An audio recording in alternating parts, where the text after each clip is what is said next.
کہا تم اپنے باپ کو سمجھاتے نہیں ہو؟ میں گھر کی بات اس لیے بھی نہیں کرنا چاہتا، میرے بچے جو ہے وہ مجھ سے بھی زیادہ دلیر ہیں، تو جب ہمارے سروں پر کلاشن کوفے رکھی گئی تو اس وقت بھی ہم نے کہا کہ نہیں ہمارا باپ جو باتیں کرتا ہے وہ صحیح کرتا ہے، ہم حاضر ہیں اس کام کے لیے۔ بات ہم غلط کریں تو گردن حضور کے لیے رکھی ہوئی ہے اور کسی کام کے لیے نہیں رکھی ہوئی، بالکل۔ میں حقیقت میں میرے دل میں ایک ذرا برابر بھی خیال نہیں ہے میرا بیٹا مر جاتا، حالانکہ اس کو اتنا مارا کہ وہ مرنے کے بالکل قریب پہنچ گیا تھا، اور کئی دن اس کے سینے پر جو ہے کلاشن کوف کا نشان رہا۔ آخری بات جی، میں نے لاہور میں جنگ بدر پر تقریر کی تو ہمارے یہ بچے نوجوان الحمدللہ اب یہ نہیں دیکھتے کہ چھکا کس نے مارا، چوکا کس نے مارا، اب یہ چاہتے ہیں کہ یار دی گل سنا ملا، اب یہ چاہتے ہیں کہ بتاؤ وہ پیر میر علی شاہ نے کون سی جھلک دیکھی تھی، وہ بتاؤ پیر میر علی شاہ غش کھا کے کیسے گر گیا، وہ بتاؤ سید کے فیت علی کافی جسم پر استریاں پھری تھی تو پھر ایسے کس طاقت نے چلا دیا۔ اب ہمارے بچوں کا رخ بدل رہا ہے، جب آپ کا رخ بدل رہا ہے تو انشاءاللہ اللہ کی مدد بھی آ رہی ہے، ساتھ ساتھ اللہ کی مدد آ رہی ہے۔ شاہ جی فرمانے لگے وہ بات سنا دیں میدان بدر والی۔ میں نے تقریر کی لاہور میں، تو میں نے کہا کہ نبی علیہ الصلوۃ والسلام، یہ میرے آقا و مولا کی عادت کریمہ تھی کہ جب رسول اللہ کوئی بھی علاقہ فتح فرماتے نا تو حضور اس کے بعد 3 دن پھر اس جگہ رہتے۔ یہ اعلیٰ سے بھی اعلیٰ لفظ بھی چھوٹا ہے، یہ اعلیٰ اور افضل بہادری کی دلیل ہے۔ میرے آقا اس لیے رہتے کہ اگر کسی میں دم خم ہے تو پھر آ جائے، ہم بیٹھے ہیں۔ لہو ہمم لا منتہا لکبائرہا وہمتہ الصغریٰ اجل من الدہر کانہ وہو فرد فی جلالتہ فی عسکر حین تلقاہ وفی حشمی۔ امام بصیری فرماتے ہیں ہمارے آقا و مولا تنے تنہا بھی کھڑے ہوتے نا تو محسوس ہوتا لاکھوں کا لشکر آپ کی پشت پر کھڑا ہے۔ تو میں نے تقریر کی کہ نبی علیہ الصلوۃ والسلام نماز پڑھا رہے تھے، تو ایک نوجوان مجھے جانتا نہیں تھا، پتہ نہیں کون ہے، اس نے مجھے فون کیا، کہنے لگا حضرت صاحب آپ نے یہ تو تقریر کی کہ حضور نماز پڑھا رہے تھے بدر میں، تو یہ تو نہیں بتایا کون سی نماز پڑھا رہے تھے۔ اب میں نے بھی نہیں پڑھا تھا، اب نوجوان کا سوال بڑا اہم اور ہونا بھی چاہیے تھا۔ پھر میں نے کتابیں تلاش کرنی شروع کی تو علامہ واقدی نے کتاب المغازی میں لکھا کہ نبی علیہ الصلوۃ والسلام نماز عصر کی 2 رکعت پڑھا رہے تھے۔ وہ سنیں اور اس کے بعد میری گفتگو ختم۔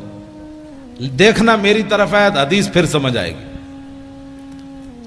حضرت جابر بن عبداللہ رضی اللہ تعالیٰ عنہ وہ کہتے ہیں کہ نبی علیہ الصلوۃ والسلام جب نماز پڑھا رہے تھے نا تو اس تبسمہ فی صلاتہ، دوران نماز حضور مسکرا پڑے۔ فلما قضا صلاتہ، جب آپ نے نماز مکمل فرمائی، کل تو میں کیا، تسی بیٹھے ہو طالب علم، کل تو میں کیا تے کل نا ہم سب نے کہا۔ اس کا معنی یہ ہے کہ حضرت جابر ہی نہیں دیکھ رہے تھے، سارے ہی دیکھ رہے تھے۔ کل تو میں کیا اور کل نا، اگر کل تو ہوتا تو لوگوں نے کہنا تھا بس جابر بن عبداللہ ایسے کر رہے تھے تو آنکھ اٹھ گئی تھی، نہ کہا کل نا، فرمایا میں نے بھی کہا، ابو بکر نے بھی کہا، عمر نے بھی کہا، چونکہ عثمان غنی تو موجود نہیں تھے، حیدر کرار نے بھی کہا، بلال نے بھی کہا، کل نا، ہم سب نے کہا کیا، رأینا کا۔ ہاں جی، کوئی صرف صغیر سنائے گا، را یرا رویتن؟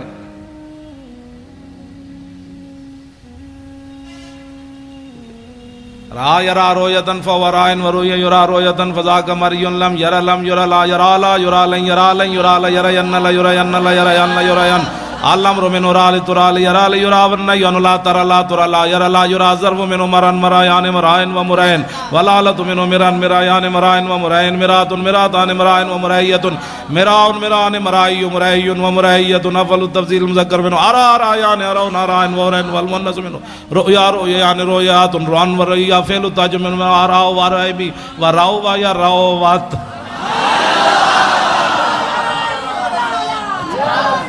او بھائی میں ویسے طلباء کے ذوق کے لیے یہ تو ہوا نا صرف صغیر، را یا رات رہا رہ نہ رہتا رہ تمہارا رہ تم رہتے رہ تمہارا رہ تم نہ رہ تو رہ نہ رہ تو میں ویکھیا رہنا ہم سب نے دیکھا. کیوں؟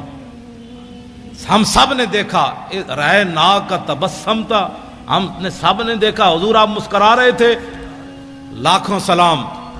تو میرے آقا نے یہ نہیں فرمایا جب آدمی نماز میں کھڑا ہو تو کہاں دیکھتا ہے؟ سجدے کی جگہ. جب رکوع میں جائے تو پاؤں پر، اور جب سجدے میں جائے تو ناک پر، اور جب تحیات پڑھے تو گود میں. سامنے دیکھنے کا تو کہیں بھی حکم نہیں ہے. تو میرے آقا تو سامنے جلوہ گر تھے. تو رأینا کا تبسم تھا، ہم نے سب نے دیکھا مسکرا رہے تھے آپ. تو میرے آقا نے یہ نہیں فرمایا تسی نماز پڑھ رہے تھے یا مینوں دیکھ رہے تھے؟ تم نماز پڑھ رہے تھے یا مجھے دیکھ رہے تھے؟ میں پھر داڑھی منڈے اقبال کو پوچھا. میں نے کہا مولویوں کے، پھر لوگوں کہنا یہ مولویوں کے جھگڑے ہیں، مولوی تعویلیں کر لیتے ہیں. میں نے کہا اقبال بتاؤ، تمہاری آنکھیں یورپ میں بھی جا کر خیرہ نہ کر سکا مجھے جلوہ دانش فرنگ کہ سرما. میں نے کہا جو سرما لگایا ہے نا، اس سرمے والی آنکھ سے دیکھ کر اس حدیث کا مطلب مجھے سمجھاؤ کہ صحابہ نماز پڑھتے ہوئے حضور کو کیوں دیکھ رہے تھے. تو اقبال کہنے لگا مولوی تجھے سمجھ نہیں آئی کہ شوق تیرا اگر نہ ہو میری نماز کا امام، میرا قیام بھی حجاب، میرا سجود بھی حجاب. رہنا کا تبسم تھا، ہم نے دیکھا کہ آپ مسکرا رہے تھے. میرے آقا نے فرمایا جی ہاں. عرض کی کیوں؟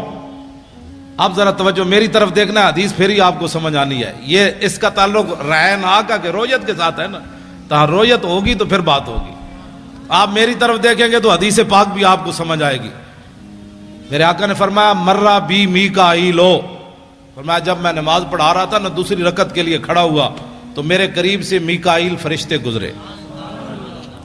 والا جناحی اثر الغبار، ان کے پروں کے اوپر بدر شریف کی مٹی کا گرد و غبار تھا. اتنا تو میرے آقا غور سے دیکھ رہے تھے نا، اور وہ بھی جبریل کے پروں کو حضور دیکھ رہے تھے. یہ کون سی توحید تم نے بیان کی نبی کا خیال آنے والی؟ ہمیں بھی بتاؤ. اب تو رسول اللہ سب کچھ دیکھ. مرہ بی میکائیل وعلی جناحی اثر الغبار وہو راجع من طلب القوم، اور وہ میرے غلاموں کی مدد کر کے واپس جا رہے تھے. آگے کیا ہے؟ فضحک الی، فرمایا کہ جب میرے قریب سے گزرے نا تو مجھے ایسے کہا فضحک الی، ایسے جناب ہونے اجازت ہے؟ اب اجازت ہے؟ مسکرا کر اب اجازت ہے؟ جب مجھے دیکھ کر کہا نا ہنستے ہوئے کہ اب اجازت ہے، ہم واپس جا سکتے ہیں، تو فتبسمت الیہ، میں نے پھر مسکراتے ہوئے جواب دیا ہاں ٹھیک ہے آپ واپس جا سکتے ہیں. دین کا کام کرنا ہے. اپنے بچے نور حمزہ میں داخل کراؤ. خالی نعرے لگانے سے تو بات نہیں نہ بنتی. ایک پتر دے دو. میں حقیقت میں میرے دل میں ایک ذرا برابر بھی خیال نہیں ہے میرا بیٹا مر جاتا. حالانکہ اس کو اتنا مارا کہ وہ مرنے کے بالکل قریب پہنچ گیا تھا، اور کئی دن اس کے سینے پر جو ہے کلاشن کوف کا نشان رہا. اس کے سینے پر ایسے رکھی بتا تیرا باپ پیسے کہاں سے لیتا ہے؟ تیرا باپ ایسی تقریریں کیوں کرتا ہے؟ اس نے کہا اس سے پوچھو جو کرتا ہے. کہ پیسے کہاں سے لیتا ہے؟ اس کا اللہ دیتا ہے. وہ کہنے لگے ہمیں تو نہیں دیتا. اس نے کہا تمہارا منہ ہے. اس کو پھر مارنا شروع کر دیا. تو ہمارے ساتھ بدتمیزی، تو اپنے باپ کی طرف بدتمیزی کرتا ہے. انہوں نے کہا تم نے پوچھا، میں نے تمہیں بتایا. اس میں بدتمیزی والی کون سی بات ہے؟ کہاں کون دیتا ہے؟ اس نے کہا اللہ دیتا ہے. کہ ہمیں نہیں دیتا ہے. تم نے غلط سوال کیا. پھر جواب اس کا یہی بنتا تھا بھائی تمہیں نہیں دیتا تو ہم سے پوچھتے ہو. پھر رب سے پوچھو بھائی کیوں نہیں دیتا تمہیں؟ جب تم نے یہ پوچھا ہے تو جواب اس کا یہی تھا تمہارا بوتھا ہے پیسوں لینے کا، آرام خور ہو. تو مر بھی جاتا نا، اللہ کی قسم مر جاتا تو میں نے رونا نہیں تھا. نہیں رونا تھا، ہاں بالکل نہیں رونا تھا. کیونکہ باتیں میں کرنی نہیں چاہیے. اگر کرتا ہوں تو پھر یہ ساری چیزیں تو پہلے آنی ہیں. یہ شہادت گاہ الفت میں قدم رکھنا ہے، اور لوگ آسان سمجھتے ہیں مسلمان ہونا. بچے تساں بھی بچا لے میں بھی بچا لے، پگڑی تساں بھی بچا لئی میں بھی بچا لئی، دولت تساں بھی بچا لئی میں بھی بچا لئی. حضور کا دین وائٹ ہاؤس تک لے جانا کس نے ہے؟ تم تو اپنے ملک میں بھی نہ بچا سکے. وائٹ ہاؤس کے دروازے کون کھڑکائے گا؟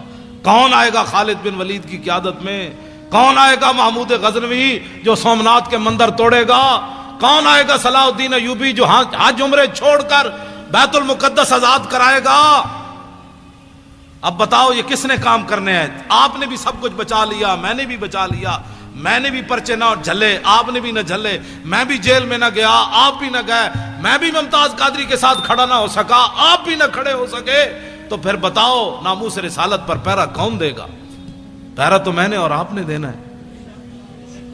مولوی خادم مر جائے یا زندہ رہے، کراچی آوے یا نہ آوے، جب ہم نے مولانا کو طارق لبیک یا رسول اللہ کا کنوینئر بنایا ہے، اور انشاءاللہ جلدی یہ ساری باڈیاں مکمل ہو جائیں گی، آپ خود بڑھ بڑھ کر آگے آئیں، کہیں مولانا میں حاضر ہوں، بتائیں میں کیا ڈیوٹی کر سکتا ہوں، میں حاضر ہوں، آگے بڑھ کر کام کریں نا، یہ پوچھ کر کام دین کا نہیں ہوتا۔ آپ آگے بڑھے، پیسے اومن تو صدیق اکبر جائے، پیسے اومن تو عثمان غنی جائے، جے غریب ہوئے تو حضرت عقیل انصاری جائے، 1 کلو کھجور ہی لائے نا، ان کے پاس تھی 1 کلو کھجور، اور اتنا غریب ہوئے کھجور بھی کوئی نہ ہوئے، تو پھر تولوا اعینہم تفیض من الدم حزنا اللہ یجدوا ما ينفقون۔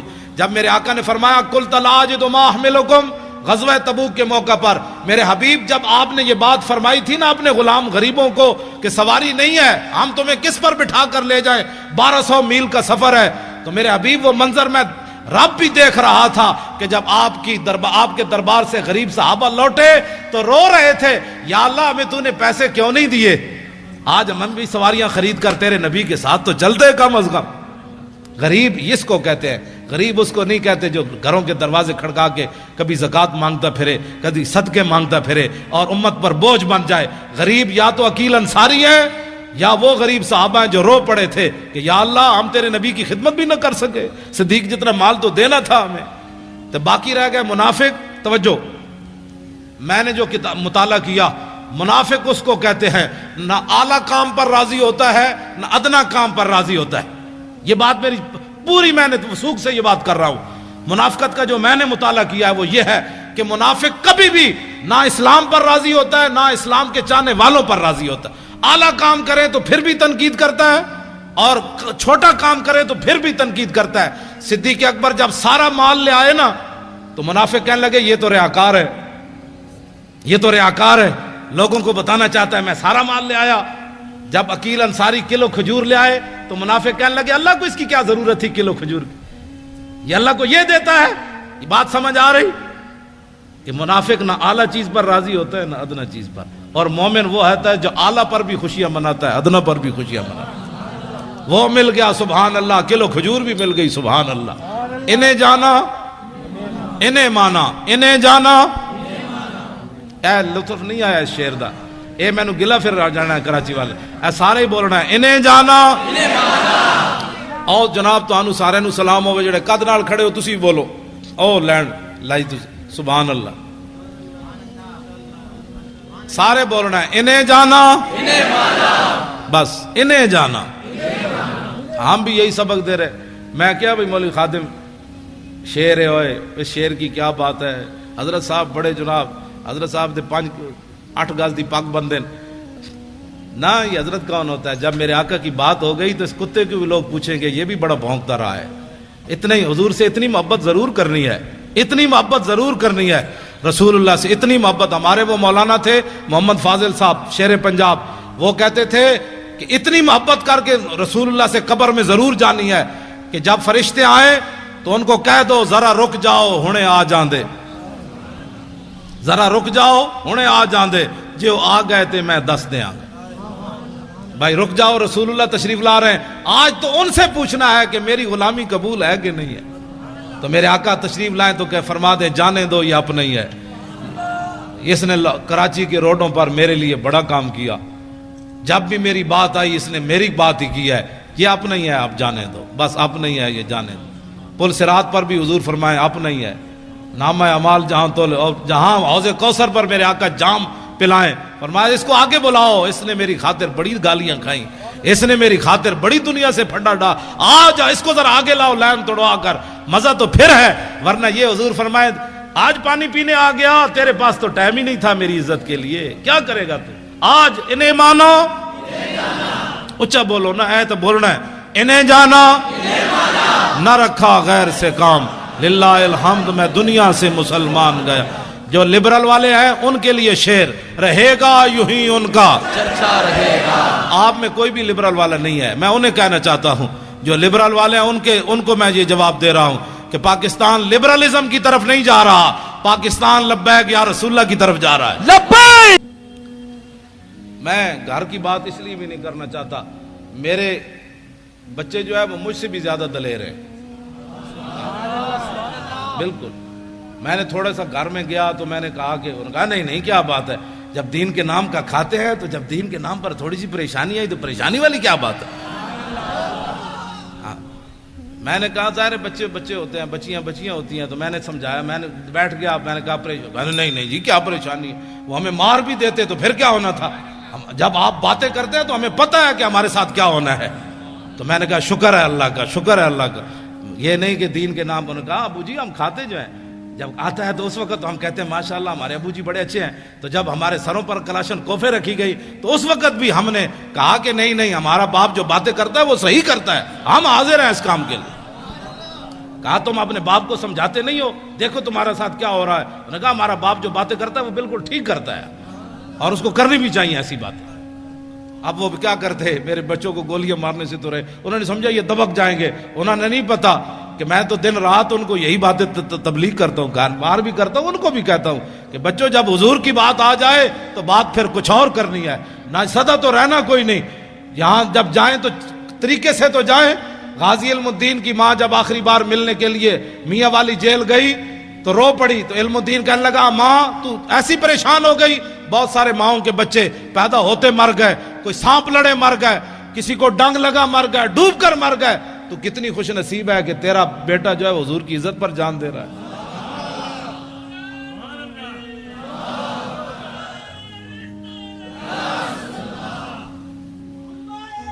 پھر وہی بات لبیک یا رسول اللہ کی بات، لبیک حضور کی بات، لبیک لبیک یا رسول اللہ، لبیک لبیک لبیک یا رسول اللہ، لبیک لبیک لبیک یا رسول اللہ، لبیک لبیک لبیک یا رسول اللہ۔